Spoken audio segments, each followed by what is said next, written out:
I was in a writer's group when I was in Washington. The nice thing, I like the without bringing something you'd written, something new. So one afternoon, I sat down on a couch. My little boy was less than a year, and he was, you know, pulling wings and doing whatever.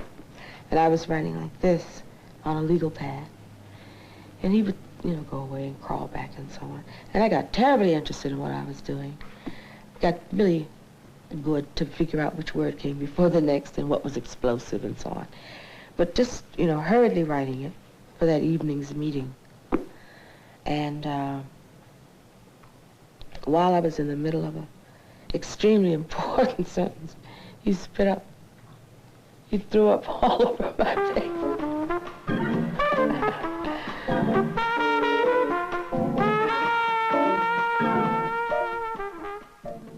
The funny part is that I wrote around it.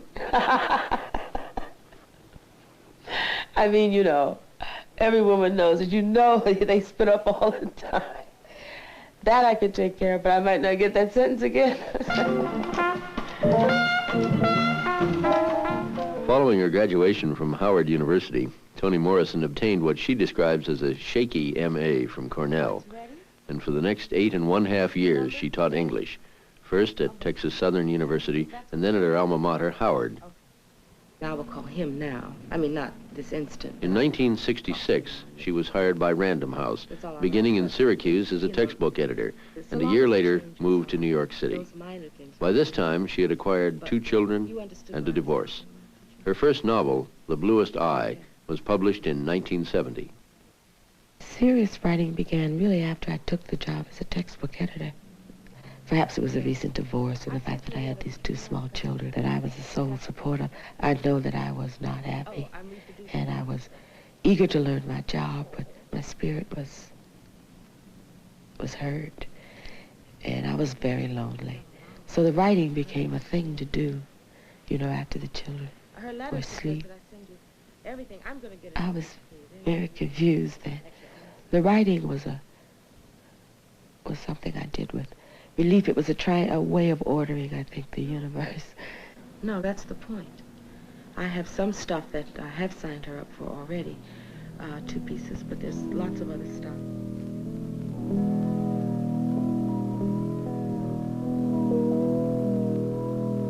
There was a woman named Ivy who seemed to hold in her mouth all of the sounds of Pauline's soul.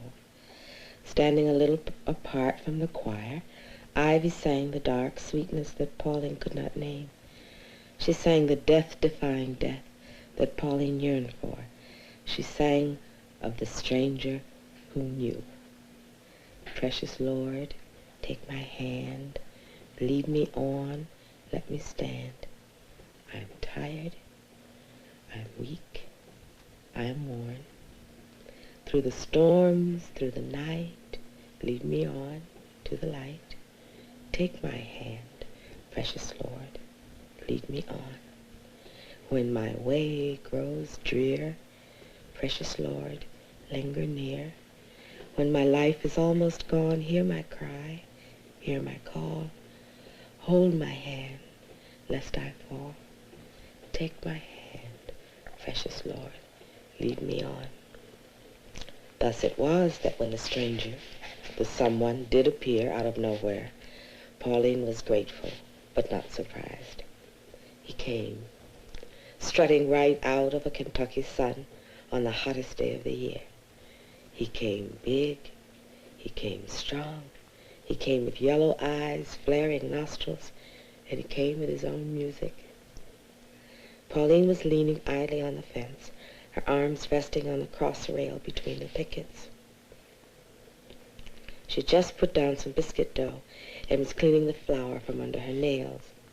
Behind her, at some distance, she heard whistling, one of those rapid, high-note riffs that black boys make up as they go while sweeping and shoveling or just walking along. A kind of city street music where laughter belies anxiety and joy is as short and straight as the blade of a pocket knife. She listened carefully to the music and let it pull her lips into a smile.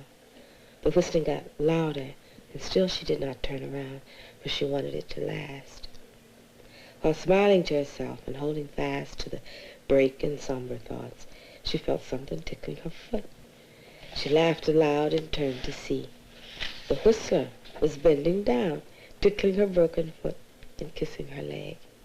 She could not stop her laughter, not until he looked up at her, and she saw the Kentucky sun drenching the yellow, heavy-lidded eyes of Charlie Breedlove.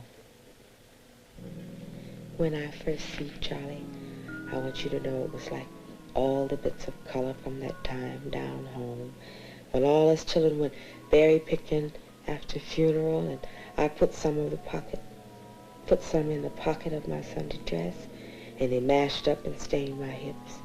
My whole dress was messed up with purple. It never did wash out. Not the dress, nor me. I could feel that purple deep inside me, and the lemonade Mama used to make when Pap came in out of the fields. It'd be cool and yellowish, with seeds floating near the bottom. And that streak of green them June bugs made on the trees the night we left from down home. All them colors was in me, just sitting there.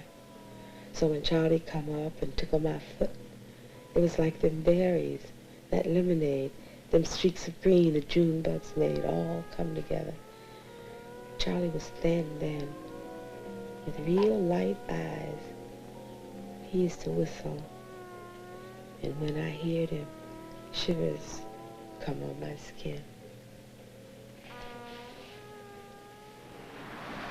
I was born in Lorain, Ohio, 1931.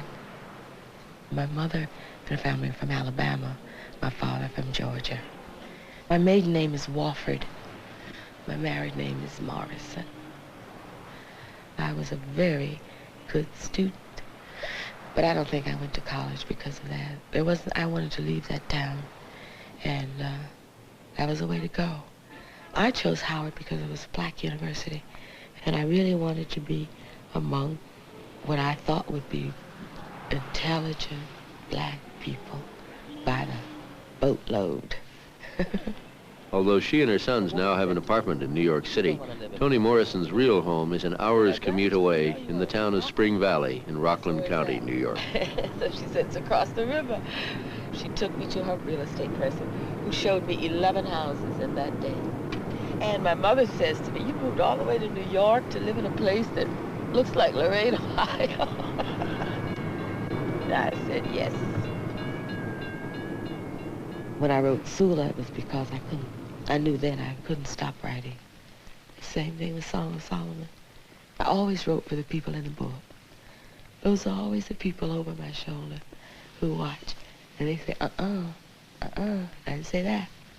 Or they say, okay, that's just about right. I suppose the Bluest Eye was about one's dependency on the world for identification, self-value, feelings of worth, whereas I wanted to explore something quite the opposite in Sula, where you have a woman who is whimsical, who depends on her own instincts. And both exaggerations I find deplorable, but my way is to push everything out to the edge to see if what it is really made, so that Sula would be, quote, a free woman. There's a lot of danger in that, you know, because you don't have commitments and you don't feel that connection. I think freedom, ideally, is being able to choose your responsibilities. Not having any responsibilities, but being able to choose which things you want to be responsible for. And so she is paired with a friend, Nell, who is the salt of the earth, who takes on the responsibilities of her children and whatever, as opposed to her very close friend, who has none, accepts none, and really and truly operates out of whim, and whatever mood strikes her. Eva was mean. Sula even said so. There was no good reason for her to speak so, feeble-minded or not, old, whatever, even knew what she was doing, always had. She'd stayed away from Sula's funeral and accused Nell of drowning Chicken Little for spite, the same spite that galloped all over the bottom, that made every gesture an offense, every off-center smile a threat, so that even the bubbles of relief that broke in the chest of practically everybody when Sula died did not soften their spite and allow them to go to Mr. Hodges' funeral parlor or send flowers from the church or bake a yellow cake. She thought about Nathan opening the bedroom door the day she had visited her and finding the body. He said he knew right away she was dead, not because her eyes were open, but because her mouth was. It looked to him like a giant yawn that she never got to finish. He had run across the street to Teapot's mama, who, when she heard the news, said, "Ho!" like the conductor on the train when it was about to take off, except louder. And then she did a little dance. None of the women left their quilt patches in disarray to run to the house. Nobody left the clothes halfway through the ringer to run to the house. Even the men just said, when they heard. The day passed and no one came. The night slipped into another day and the body was still lying in Eva's bed, gazing at the ceiling, trying to complete a yawn. It was very strange, this stubbornness about Sula.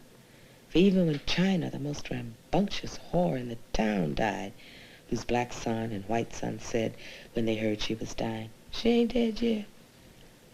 Even then, everybody stopped what they were doing and turned out in numbers to put the fallen sister away. It was Nell who finally called the hospital, then the mortuary, then the police, who were the ones to come. So the white people took over. They came in a police van and carried the body down the steps past the 4 pear trees and into the van for all the world, as with Hannah. When the police asked questions, nobody gave them any information. It took them hours to find out the dead woman's first name. The call was for Miss Peace at 7 Carpenter's Road. So they left with that, a body, a name, and an address. The white people had to wash her, dress her, prepare her, and finally lower her. It was all done elegantly, for it was discovered that she had a substantial death policy. Nell went to the funeral parlor, but was so shocked by the closed coffin, she stayed only a few minutes. The following day, Nell walked to the burying and found herself the only black person there, steeling her mind to the roses and pulleys. It was only when she turned to leave that she saw the cluster of black folk at the lip of the cemetery, not coming in, not dressed for mourning, but there, waiting. Not until the white folks left, the grave diggers, Mr. and Mrs. Hodges, and their young son who assisted them, did those black people from up in the bottom enter with hooded hearts and filed eyes to sing, "Shall we gather at the river?" over the curved earth that cut them off from the most magnificent hatred they had ever known. Their question clotted the October air. Shall we gather at the river? The beautiful river? Perhaps Sula answered them even then, for it began to rain, and the women ran in tiny leaps through the grass for fear their straightened hair would beat them home. Sadly, heavily, Nell left the colored part of the cemetery. Further along the road, Shadrach passed her by. A little shaggier, a little older, still energetically mad, he looked at the woman hurrying along the road with the sunset in her face. He stopped, trying to remember where he'd seen her before. The effort of recollection was too much for him, and he moved on. He had to haul some trash out at Sunnydale, and it would be good and dark before he got home. He hadn't sold fish in a long time now. The river had killed them all. No more silver gray flashes. No more flat, wide, unhurried look. No more slowing down of gills. No more trimmer on the line. Shadrach and Nell moved in opposite directions, each thinking separate thoughts about the past. The distance between them increased as they both remembered gone things. Suddenly Nell stopped. Her eye twitched and burned a little. "Sula," she whispered, gazing at the tops of trees. "Sula." Leaves stirred, mud shifted. There was a smell of overripe green things, a soft ball of fur broken, scattered like dandelion spores in the breeze. All that time, I thought I was missing Jude. And the loss pressed down on her chest and came up into her throat. "We was girls together," she said, as though explaining something. "Oh, Lord, Sula," she cried. "Girl, girl, girl, girl, girl." It was a fine cry, loud and long, but it had no bottom, and it had no top, just circles and circles of sorrow.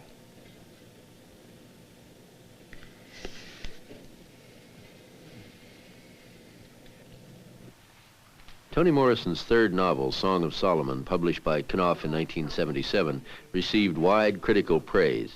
It also became a Book of the Month Club selection. All of this meant that, although she continued to work as an editor, Toni Morrison was catapulted into star status as a literary celebrity. I went to Lorain, Ohio, my hometown, you know, and a woman, she said, "I read so much about that woman's book, I thought I'd buy it." She said, but I went upstairs, and there she was in that low-cut dress. So she returned the book. The Dodgers just scored 2 runs in the top of the first. Now there he is fixing it in 2 time runs. history. So we know exactly when it is. Well, they're going to have to. They're going to play that full run, right? Exactly, tomorrow night. Do you know that I could have... I edited Muhammad Ali's autobiography. I edited Angela Davis's autobiography. I edited a book that got a lot of attention. I loved that book a lot, called The Black Book. It's a very exciting project for me. I would like to stop writing around the edges of the day and, you know, in the automobiles and places like that. I want to sit down in the middle of the day and spend 5 hours at it and not feel guilty that I've taken some time away from a full-time job or some other chore I'm supposed to be doing. And that's what I want to feel.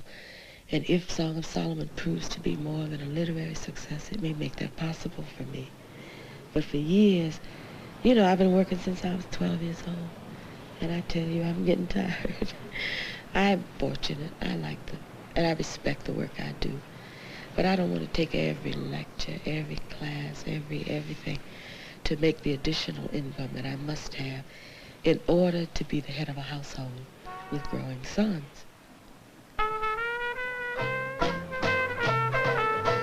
In the midst of parties and promotional appearances for Song of Solomon, Toni Morrison found time to go to New Orleans in connection with the book she is editing on master chefs of New Orleans. I heard it all my life. I must have heard it so early that I don't remember the hearing, you know, the actual telling. It was a given that there was a time when black people could fly at will, you know, like a bird. That's a tremendous story. When I was an adult, I read those slave narratives. The Federal Writers Project used to collect those stories of the slaves and the children of slaves. One question they always asked was about, did you ever know anyone who flew? Everybody said, yes, either they saw it or they had a relative or a friend who had seen it. And the situation was always the same. Somebody got fed up and ran out into the fields and whirled and whirled and whirled. It flew away. Man, greater love has no woman in the world. I tell you. That's the only way I got down here. They said, well, where'd he go? They say back to Africa. Good to see you. Oh, y'all look good. New York is all right. This is where the action is down here. So I was very concerned about that being not a metaphor for anything. Really, I would start with the simplest thing, which was suppose it were really true, that there were Africans who could fly. Literally true.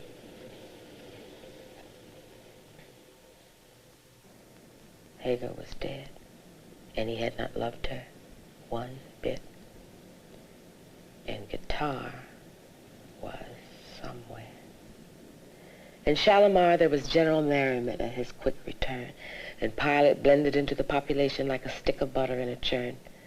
They stayed with Omar's family, and on the second and last evening, Milkman and Pilot walked up the road to the path that led to Solomon's Leap. It was the higher of the two outcroppings of rock, both flat-headed, both looking over a deep valley. Pilot carried the sack, Milkman a small shovel. It was a long way to the top, but neither stopped for breath. At the very top, on the plateau, the trees that could stand the wind at that height were few. They looked a long time for an area of earth among the rock faces large enough for the interment. When they found one, Pilot squatted down and opened the sack while Milkman dug. A deep sigh escaped from the sack, and the wind turned chill. Ginger, a spicy, sugared ginger smell enveloped them. Pilot laid the bones carefully into the small grave. Milkman heaped dirt over them and packed it down with the back of his shovel. Should we put a rock or a cross on it? Milkman asked. Pilot shook her head. She reached up and yanked her earring from her ear, splitting the lobe. Then she made a little hole with her fingers and placed in it same snuff box with the single word Jake ever wrote.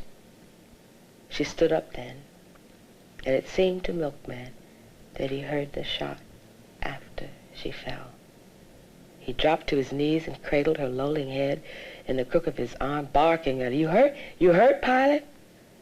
She laughed softly, and he knew right away that she was reminded of the day he first met her and said the most stupid thing there was to say. The twilight had thickened, and all around them it was getting dark. Milkman moved his hand over her chest and stomach, trying to find the place where she might be hit. Pilot, you okay? He couldn't make out her eyes. His hand under her head was sweating like a fountain. Pilot? She sighed. Watch Reba for me. And then, I wish I'd knowed more people. I would have loved them all. If I'd have knowed more, I would have loved more. Milkman bent low to see her face and saw darkness staining his hand, not sweat, but blood, oozing from her neck down into his cupped hand. He pressed his fingers against the skin as if to force the life back in her, back into the place it was escaping from that had only made it flow the faster. Frantically, he thought of tourniquets and could even hear the rip of cloth he should have been tearing. He shifted his weight and was about to lay her down, the better to wrap her wound, when she spoke again. Sing, she said. Sing a little something for me. Milkman knew no songs and had no singing voice that anybody would want to hear. But he couldn't ignore the urgency in her voice, speaking the words without the least bit of a tune. He sang for the lady. Sugar girl, don't leave me here. Cotton balls to choke me. Sugar girl, don't leave me here. Buckra's arms to yoke me. The blood was not pulsing out any longer, and there was something black and bubbly in her mouth. Yet when she moved her head a little to gaze at something behind his shoulder, it took a while for him to realize that she was dead. And when he did, he could not stop the worn, old words from coming louder, louder, as though sheer volume would wake her. He woke only the birds, who shuddered off into the air. Milkman laid her head down on the rock. Two of the birds circled round them. One dived into the new grave and scooped something shiny in its beak before it flew away. Now he knew why he loved her so. Without ever leaving the ground, she could fly. There must be another one like you, he whispered to her. There's got to be at least one more woman like you. Even as he knelt over her, he knew there wouldn't be another mistake. that the minute he stood up, Guitar would try to blow his head off. He stood up. "Guitar!" he shouted. "Tar, tar, tar," said the hills. "Over here, brother man. Can you see me?" Milkman cupped his mouth with one hand and waved the other over his head. "Here I am." Am, said the rocks. "You want me? Huh? You want my life?" Life, life, life. Squatting on the edge of the other flat-headed rock with only the night to cover him, Guitar smiled over the barrel of his rifle. "My man," he murmured to himself. "My main man." He put the rifle on the ground and stood up. Milkman stopped waving and narrowed his eyes. He could just make out Guitar's head and shoulders in the dark. "You want my life?" Milkman was not shouting now. "You need it? Here."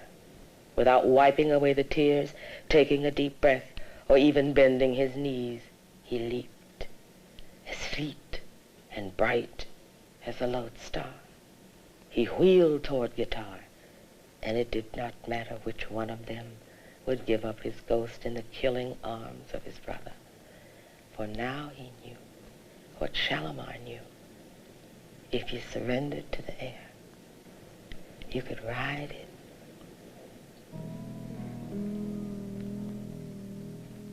I'm just so happy that the novel that I'm thinking about now came so fast after Song of Solomon. I was very depressed after I finished Song of Solomon, as I think many writers are when they get through with the work. So I was lying in bed and I just felt so sorry for myself. I mean, a delicious pit of nobody loves me. My hands are shaped wrong. The weather's bad. I can't fix the water faucet. I mean, it was just whatever you can think of. I felt awful. And I was sinking slow.